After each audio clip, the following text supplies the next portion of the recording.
తాకట్లో ఉన్న మీ బంగారాన్ని విడిపించి ఆ రోజు ఆన్లైన్ రేటుకి కొంటాం. Sharma gold company.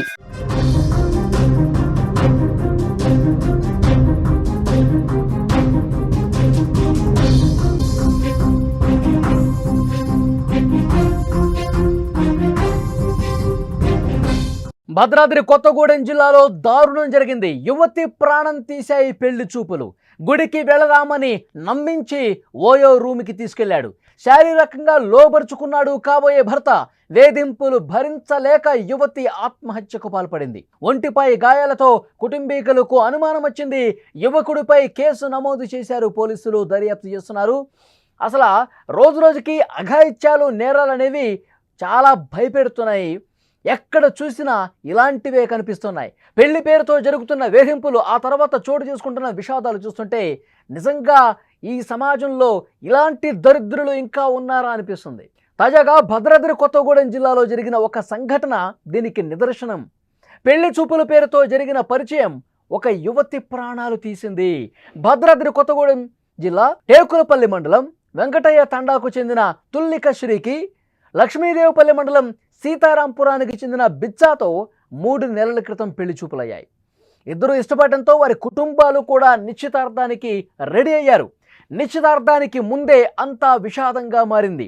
గుడికి వెళదామని బిచ్చా కోరడంతో తుల్లిక శ్రీ కుటుంబ సభ్యులు ఏమాత్రం ఆలోచించకుండా అంగీకరించారు. కాబోయే అల్లుడే కదా, ఎలాగో పెళ్ళవుతుంది కదా, ఆ నమ్మకంతో కాబోయే అల్లుడని చెప్పి పంపిస్తే వాళ్ళ నమ్మకాన్ని వమ్ము చేశాడు. ఆ యువతి జీవితాన్ని నాశనం చేశాడు. తుల్లికను గుడికి తీసుకెళ్తానని చెప్పి భద్రాచలం తీసుకెళ్లాడు బిచ్చ.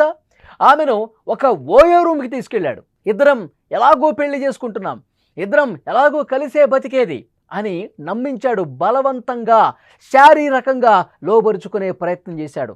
ఆమె మొదట నిరాకరించింది.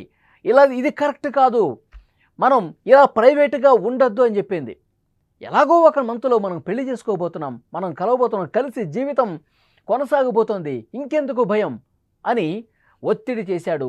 ఒత్తిడి చేసి శారీరకంగా ఆ ఓయో రూమ్లోనే వాడుకున్న పరిస్థితి. భద్రాచలం నుంచి తిరిగి వచ్చినటువంటి కొద్ది రోజులకే తుల్లిక శ్రీని ఇక అనుమానించడం మొదలుపెట్టాడు. ఆ బిచ్చ అనేవాడు అనుమానించడం మొదలుపెట్టాడు. నేను పిలవగానే నువ్వు భద్రాచలం వచ్చావు, నేను పిలవగానే ఓయో రూమ్కి వచ్చావు, నువ్వు ఇంతకుముందు కూడా ఇలా చేయలేదని గ్యారంటీ ఏంటి? ఇంతకుముందు నువ్వు ఇంకా ఎంతమందితో ఈ విధంగా బయటకు వెళ్ళలేదని గ్యారంటీ ఏంటి? తనే బలవంత పెట్టాడు, తనే గుడికి తీసుకెళ్తానని చెప్పాడు, గుడికి తీసుకెళ్లకుండా ఓయో రూమ్కి తీసుకెళ్ళాడు. ఇప్పుడు పూర్తిగా పని అయిపోయిన తర్వాత శారీరకంగా ఆ పాపని లోబర్చుకున్న తర్వాత తుల్లిక శ్రీని ఇప్పుడు మాట మార్చేశాడు, ప్లేటు ఫిరాయించేశాడు, ముఖం చాటేశాడు.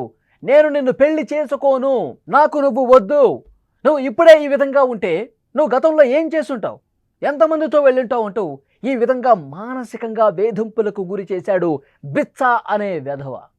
భద్రాచలం గుడికి వెళ్ళొచ్చాక అతని ప్రవర్తనలో పూర్తిగా మార్పు వచ్చేసింది. తుల్లిక శ్రీని ప్రతిరోజు కూడా ఫోన్ చేసి ఇదే విధంగా వేధింపులకు గురి చేశాడు, మానసిక క్షోభకు గురి చేసేవాడు. నువ్వు నాకు వద్దు, నేను నిన్ను పెళ్లి చేసుకోనంటూ ఈ విధంగా మాట్లాడటం మొదలుపెట్టాడు. తుల్లిక శ్రీ భరించలేకపోయింది.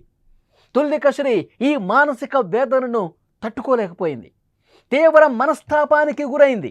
ఈ నెల 13న పురుగుల మందు తాగి ఆత్మహత్యకు ప్రయత్నించింది. వెంటనే ఆమెను ఆసుపత్రికి తరలించిన ఫలితం లేదు. 5 రోజుల పాటు మృత్యువుతో పోరాడి చివరికి మంగళవారం రోజున తుది శ్వాస విడిచింది. ఈ లోకాలను వదిలేసి వెళ్ళిపోయింది. తుల్లిక శ్రీ మృతదేహాన్ని పరిశీలించిన తర్వాత ఆమె కుటుంబ సభ్యులు ఒక్కసారిగా షాక్ అయిపోయారు. శరీరమంతా పంటితో కొరికినటువంటి ఘాట్లు, గోళ్లతో రక్కినటువంటి గుర్తులు కనిపించాయి. అంటే అక్కడ ఆ బిచ్చ అనే వెధవ ఆ ఓయో రూమ్లోకి తీసుకెళ్లి ఎంత దారుణంగా మానవ మృగంలాగా ప్రవర్తించి ఆమెని శారీరకంగా వాడుకున్న పరిస్థితి. ఈ గాయాలని చూసిన తర్వాత వాళ్ళకి అప్పుడు అర్థమైంది మొత్తం కూడా. అంటే ఈమె ఎందుకు ఆత్మహత్యకు పాల్పడింది, ఎందుకు పురుగుల మందు తాగి జీవితాన్ని వదిలేసుకోవాలని ఎందుకు వచ్చిందంటే తను పూర్తిగా శరీరాన్ని కాబోయే భర్త కదా అని చెప్పి అతను బలవంత పెడితేనే అర్పించుకున్న తుల్లిక శ్రీ ఇక ముఖం చాటేయడంతో నా జీవితం మొత్తం నాశనం అయిపోయింది, బిచ్చ అనేవాడు నా జీవితాన్ని పూర్తిగా లేకుండా చేశాడని భావించి మనస్తాపానికి గురై ఇక అదే ఆలోచనలో ఉండి నిద్రలేని రాత్రులు గడిపి ఇక నా జీవితం అయిపోయిందంటూ ఆమె ఆత్మహత్యాయత్నం చేసింది. తర్వాత పురుగుల మందు తాగిన తర్వాత 5 రోజుల పాటు మృత్యువుతో పోరాడింది. ఎంత దారుణం చూడండి. తమ కూతురి మరణానికి కారణం ఆ బిచ్చానే, అతడి వేధింపుల వల్లే మా పాప చనిపోయిందంటూ కుటుంబ సభ్యులు ప్రస్తుతం ఆందోళన చేస్తున్నారు. పోలీసులకు కంప్లైంట్ ఇచ్చారు. పోలీసులు దర్యాప్తు చేస్తున్నారు. మొత్తం విషయం బయటకు వచ్చింది. అతడు ఓయో రూమ్కి తీసుకెళ్ళింది, ఓయో రూమ్లో చేసింది మొత్తం కూడా నిజమే అని పోలీసులు విచారణ చేస్తుంటే వాస్తవాలు బయటకు వస్తూ ఉన్నాయి. తుల్లిక శ్రీ అంతిమ యాత్ర జరుగుతున్నటువంటి సందర్భంలో కూడా పెద్ద ఎత్తున అక్కడున్న గ్రామస్తులు కూడా ఆందోళన చేస్తున్నటువంటి పరిస్థితి ఉంది. తుల్లిక శ్రీ అంతిమ యాత్ర సమయంలో ఏ విధంగా పరిస్థితి ఉందో, ఆ గ్రామంలో ఎంతటి విషాదం నెలకొందో కూడా కనిపించినటువంటి పరిస్థితి ఉంది. నిజంగా ఇలాంటి మానవ మృగాల్ని ఏం చేయాలి? ఇలాంటి వెధవల్ని ఏం చేయాలి? నువ్వంటే నాకు ఇష్టం, నేను నిన్ను పెళ్లి చేసుకుంటున్నాను, మన ఎంగేజ్మెంట్ కూడా అయిపోయింది, ఇక జీవితాంతం మనిద్దరం కలిసి ఉండాలి, ఇప్పుడు కలిస్తే తప్పేంటని చెప్పి కామంతో కళ్ళు ముసుగుపోయి ఒక ప్రైవేట్ లాడ్జ్లోకి ఓయోకి తీసుకెళ్ళి చాలా అమానుషంగా ప్రవర్తించిన పరిస్థితి. ఎందుకంటే ఆమె శరీరం చూసిన తర్వాత, పోస్ట్ మార్టంలో బయటపడ్డ విషయాలు చూసిన తర్వాత ఆ బిచ్చా అనేవాడు ఎంత దారుణంగా ప్రవర్తించాడన్నది కూడా అర్థమవుతుంది. ఇలాంటి మానవ మృగాల్ని, ఇలాంటి కొవ్వు పట్టిన వెధవల్ని ఏం చేయాలి? అంటే తన పని అయిపోయింది కాబట్టి ఇక పెళ్లి నుంచి తప్పించుకుందాం అనుకున్నాడు. ఎస్, ఓయో రూమ్లో కలిసి నీకు అయిపోయింది, తన చాప్టర్ క్లోజ్, ఇంకా వేరే వాళ్ళతో మనం వ్యవహారం నడిపించాలి, ఈ అమ్మాయిని వదిలించుకోవాలి, ఇంకొకళ్ళు చూసుకోవాలి. ఇదే కదా వాడి ఆలోచన ధోరణి, ఇదే కదా వాడి మానసిక స్థితి. సో డెఫినెట్గా అతని మీద చాలా కఠినంగా వ్యవహరించాల్సిన అవసరం ఉంది.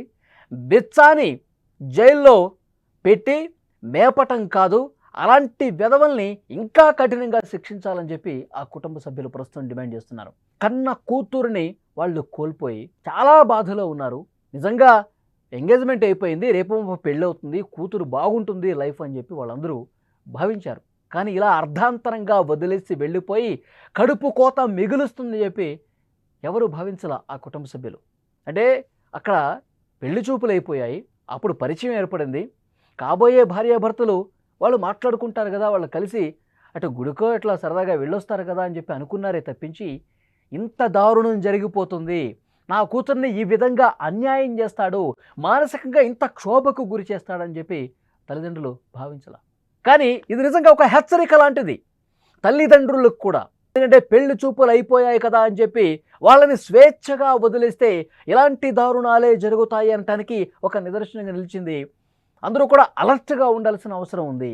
ఇలాంటి ఘటనలే అట్లా ఇప్పుడు ప్రస్తుతం ఉన్నటువంటి కొంతమంది మానసిక పరిస్థితి, వాళ్ళు ఏ విధంగా ఆలోచిస్తున్నారు, వాళ్ళ చేష్టలు ఏ విధంగా ఉన్నాయి, వాళ్ళ ప్రవర్తనలు ఏ విధంగా ఉంటున్నది ఇలాంటి ఘటనలే నిదర్శనంగా కనిపిస్తాయి. సో డెఫినెట్గా ఆ మానవ మృగాన్ని, ఆ బిచ్చా అనే వాడిని చాలా కఠినంగా శిక్షించాలనుకుంటున్నారు పోలీసులు. దర్యాప్తులో వాస్తవాలన్నీ కూడా ఒక్కొక్కటిగా వెలుగులోకి వస్తున్నాయి. ఈ వీడియో చూస్తున్న వాళ్ళు స్పందించండి. ఆ బిచ్చా అనేవాడు వాడి పట్ల వాడిని నమ్మింది, తుల్లిక శ్రీ వాడిని నమ్మింది కాబట్టే ఓయోకి వెళ్దామంటే కూడా వెంట నడిచింది. కానీ ఆ నమ్మకాన్ని వాడు వమ్ము చేశాడు కదా. ఇలాంటి వాళ్ళను ఉద్దేశించి మీరు ఏం చెప్తారు? ఇలాంటి వాడికి ఎలాంటి శిక్ష వేస్తే కరెక్టు? నమ్మక ద్రోహం చేశాడు కదా ఆ కుటుంబానికి కూడా, ఏం చెప్తారు? తప్పకుండా కామెంట్ రూపంలో తెలియజేయండి.